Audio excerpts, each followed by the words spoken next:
Hello friends, তোমরা সবাই কেমন আছো? আশা করি ভীষণ ভালো আছো। আর বড়মা লাইফস্টাইলে তোমাদের সবাইকে স্বাগত।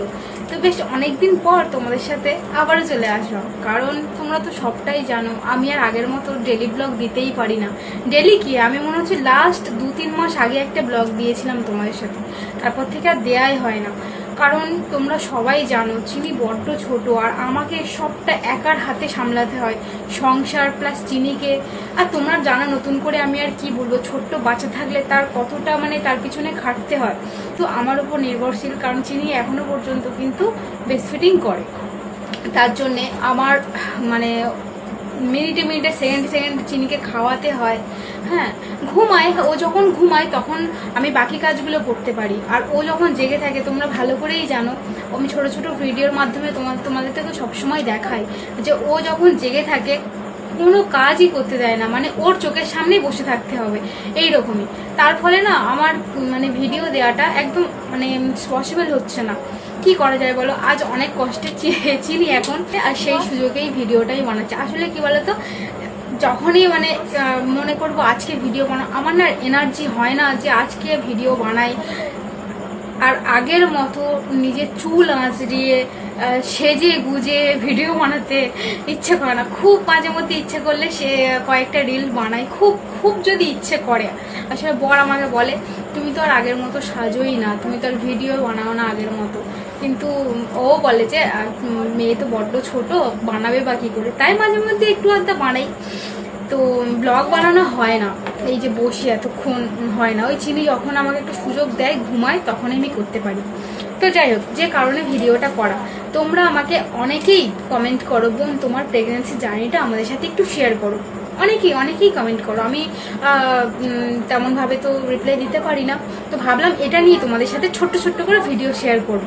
আমার প্রেগনেন্সির পুরো 9 মাসে কেটেছে, একদম প্রথম থেকে কিভাবে কি হয়েছে না হয়েছে সবটা তোমাদের সাথে শেয়ার করব। বিয়ে হয়েছে এপ্রিলে 18 তারিখ, আর আমার চিনি আমার পেটে এসেছে জুন মাসে। এপ্রিল, মে, জুন 2 মাস পরে কিন্তু চিনি আমার পেটে এসেছিল। তো যখন চিনি আমার পেটে আসে তখন কিন্তু আমার প্রথমত আমরা দুজন, আমরা বর আমি দুজনেই চেয়েছিলাম যে খুব তাড়াতাড়ি আমাদের মধ্যে কেউ আসুক একজন। আমাদের এখন তো আগের থেকে আরো অনেক অনেক অনেক সুখের দিন কাটছে। হ্যাঁ, যেটা বলার বাইরে। ঈশ্বর এত সুন্দর একটা দিন আমাদের উপহার দিয়েছে, সেটা তো বলায় কি বলবো, ভাষা নেই কোনো। তো যাই হোক, যখন চিনি আমার প্রথম পেটে আসে, প্রথমে কি হতো বলো তো, আমার না কারোর সাথে কথা বলতে তো ইচ্ছে করতো না। একদম প্রথম যেদিন আমি জানতে পারি যে আমি প্রেগনেন্ট, তার আগে থেকে যে আমার সিমটমগুলো হতো এরকমই, যে প্রচণ্ড মাথা যন্ত্রণা হতো আমার।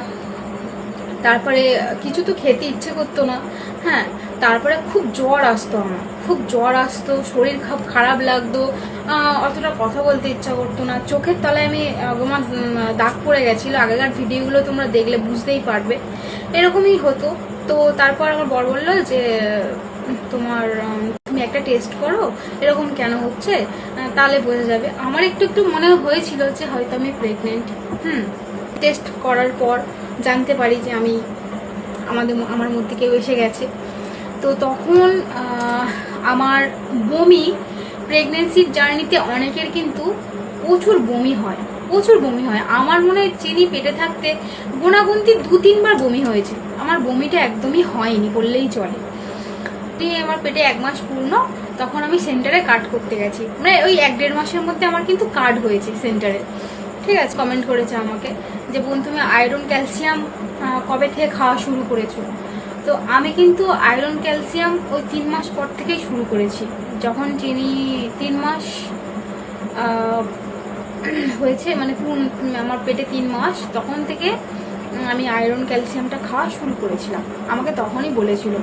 আর এই 1 মাস 2 মাস আমি কিন্তু কোনো ডক্টর দেখাইনি। 3 মাস পড়েছে তারপরে কিন্তু আমি ডক্টর দেখিয়েছি, যেহেতু আমার মধ্যে কোনো প্রবলেমই তেমন একটা দেখা দেয়নি।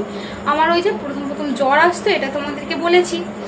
আর হালকা মাথা ঘোরা, বিরক্তি লাগতো, কারোর সাথে কথা বলতে ইচ্ছা করতো না, এইগুলো হতো। প্রচুর দেখায় এবং আমাকে প্রথম টেস্ট করতে দেয়, আমার প্রথম ইউএসজি করতে দেয়, ইউএসজি করেছি তখন ভালো টেস্ট। এগুলো তো তোমরা জানো, আমার প্রথম ইউএসজি হেনাতেনা বিষয় পুরোটা। তো ইউএসজি করার পর থেকে আমি কিন্তু টানা আয়রন, আমি কোনো ওষুধই খাইনি প্রেগনেন্সির পুরো প্রথম থেকে শেষ পর্যন্ত। আমি কিন্তু কোনো বাইরের একটা ওষুধ আমি খাইনি, শুধু আমি খেয়েছি আয়রন আর ক্যালসিয়াম, তাও কিন্তু আবার হেলথ সেন্টার থেকে যেগুলো আমাকে দিয়েছে। এখনও আমার কাছে প্রচুর ওষুধ আছে, প্রচুর। আমি তো খেয়েছি, মানে একদিনও বাদ যায়নি আমি ওষুধ খাইনি, কারণ আমার থেকে আমার বর বেশি, আমাকে রোজ রোজ ওষুধ দিয়েছে ও পেটে থাকতে। আর চিনি হওয়ার পর থেকে যে আমার আয়রন ক্যালসিয়াম খাওয়ার কথা, সেটাতে আমি একটু নেগলেন্সি করেছি বলে আমার ওষুধগুলো এখনো পড়ে রয়েছে, সেগুলো আমি খাইনি বললেই চলে। 1 মাস 2 মাস মতো খেয়েছিলাম, এখন আর খাই না। তো যাই হোক, এই হচ্ছে ব্যাপার। তো রোজ ওষুধ, ওই 2টো ওষুধই খেতাম, আর কোনো ওষুধ খেতাম না। আর হ্যাঁ, খাওয়ার মধ্যে প্রথম তো 3 মাস আমি না মাংসের গন্ধ একদম সহ্য করতে পারতাম না, মানে মাংসের কথা ভাবলেই আমার বমি পেত। আর মাছও খেতে ভালো লাগতো না, তবে কেউ যদি রান্না করে দিত আমি খেয়ে নিতাম, কিন্তু যে নিজে রান্না করে খাবো কিংবা মাছ দেখে বমি পাচ্ছে, এটা কিন্তু আমার হতো না। এটা আমার হয়েছে, কিন্তু মাংসের গন্ধ একদম নিতে পারতাম না, ওটা আমি খেতেই পারতাম না।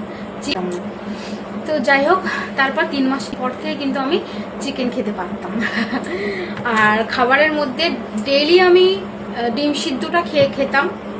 সে একদম মানে চিনি যখন আমার পেটে আসে জানতে পারি, 1 মাস থেকে আমি ডিম সিদ্ধ মানে ডেইলি খেতাম, ডিম সিদ্ধ দুধটা ডেইলি খেতাম। আর 3 মাসের পর থেকে হচ্ছে আমি ডিম সিদ্ধ, দুধ, ওর সাথে আমি মানে একটা স্মুদি টাইপের বানিয়ে খেতাম, কাজু, আমন্ড, মানে সব রকমের ড্রাই ফ্রুট আর কলা, দুধ ব্লেন্ড করে মিক্সিতে, সেটা আমি আর কি স্মুদি টাইপের খেতাম। ওটা অনেকক্ষণ পেটে থাকতো, আর ওটা ভীষণ ভীষণ ভীষণ ভালো। আর জল খেতাম কিন্তু 3 থেকে 4 লিটার প্রতিদিন, আমি 3 থেকে 4 লিটার করে জল খেতাম। কোনোদিন মানে একা হাতে সবকিছু করতাম, তো কোনোদিন ভালো লাগতো, কোনোদিন ভালো লাগতো না, এটাই। তবে এটা তোমরা বুঝতে পেরেছো, আমি কিন্তু 3 মাস পর থেকে আয়রন আর ক্যালসিয়াম ওষুধটা আমি খাওয়া শুরু করেছি। তো এটা এই পর্যন্তই থাক, আবার নেক্সট ভিডিওতে আবার তোমাদের সাথে পরেরটা শেয়ার করব, মানে 5 মাস থেকে কি হচ্ছে, আমার আর বাকি রিপোর্টে কি হয়েছে, চিনি কত ওয়েট ছিল, কত কি মানে চিনি কোন পজিশনে ছিল, সেগুলো আমি তোমাদের সাথে এর পরের ভিডিওতে শেয়ার করব। আজকের মতো টাটা, সবাই ভীষণ ভালো থাকো, সুস্থ থাকো।